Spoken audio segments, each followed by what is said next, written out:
வணக்கம் மக்களே. அன்பில் மகேஷ் திமுகவிற்கு அழைத்தாரா? அமைதி காக்கும் வைத்தியலிங்கம். இந்த தகவலை பற்றி இந்த வீடியோவில் பார்க்கலாம் வாங்க. தமிழ்நாட்டில் இன்னும் 6 மாதத்திற்குள் சட்டமன்ற தேர்தல் நடக்க உள்ளது. திமுக, அதிமுக, நாம் தமிழர், தாவேகா உள்ளிட்ட அரசியல் கட்சிகள் இப்போதே தேர்தலுக்கு தயாராகி வெற்றிக்கான திட்டங்களை வகுக்க தொடங்கிவிட்டன. அதிமுக கூட்டணியில் தாவேகா இடம்பெறும் என எடப்பாடி பழனிசாமி முன் கூறி வந்தார்.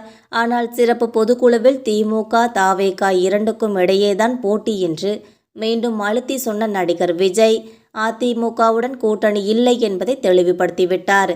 இந்த சூழலில் அதிமுகவில் பிரிந்து சென்றவர்களை மீண்டும் இணைக்க வேண்டும் என்று கூறி வந்த முன்னாள் அமைச்சர் செங்கோட்டையன் அவர்கள் அதிமுகவில் இருந்து நீக்கப்பட்டுள்ளார். அதிமுக தொண்டர்கள் உரிமை மீட்பு குழுவான ஓ. பன்னீர்செல்வம் அணியில் இருந்த மனோஜ் பாண்டியன் அவர்கள் அதிலிருந்து விலகி திமுகவில் இணைந்துள்ளார். மேலும் தன் எம்எல்ஏ பதவியையும் ராஜினாமா செய்துவிட்டார். ஓ. பன்னீர்செல்வம், வைத்தியலிங்கம். இந்த நிலையில் அதிமுக தொண்டர்கள் உரிமை மீட்பு குழுவில் ஓபிஎஸ்க்கு அடுத்த நிலையில் இருந்த வைத்தியலிங்கம் என்ன செய்ய போகிறார் என்பது பலரது எதிர்பார்ப்பாக இருந்து வருகிறது. அரசியல் வட்டாரத்தில் அனைவரது கவனமும் வைத்தியலிங்கம் மீது விழுந்திருப்பதால் அவர் எவ்வித சலனமும் காட்டாமல் அமைதியாக இருக்கிறார். இந்த சூழலில் அமைச்சர் அன்பில் மகேஷ் நேரடியாக தொடர்பு கொண்டு திமுகவிற்கு வந்துவிடுங்கள் என்று பேசியதாக தகவல்கள் ரெக்கை கட்டி பறக்கின்றன.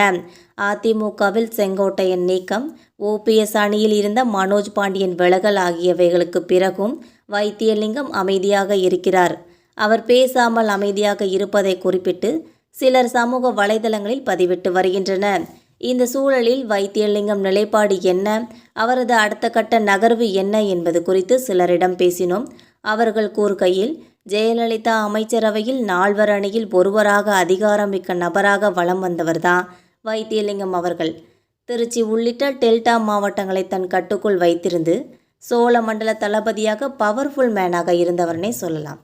இந்த நிலையில் 2016 தேர்தலில் யாருமே எதிர்பார்க்காத வகையில் தோல்வியை எதிர்கொண்டார்.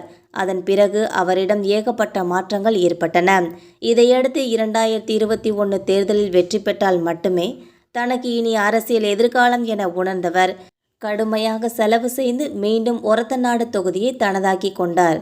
மனோஜ் பாண்டியன், ஓ. பன்னீர்செல்வம், வைத்தியலிங்கம், ஐயப்பன். இந்த சூழலில் அதிமுகவில் ஏற்பட்ட ஒற்றை தலைமை விவகாரத்தில் ஓபிஎஸ் தனியாக பிரிந்து அதிமுக தொண்டர்கள் உரிமை மீட்பு குழுவை உருவாக்கினார்.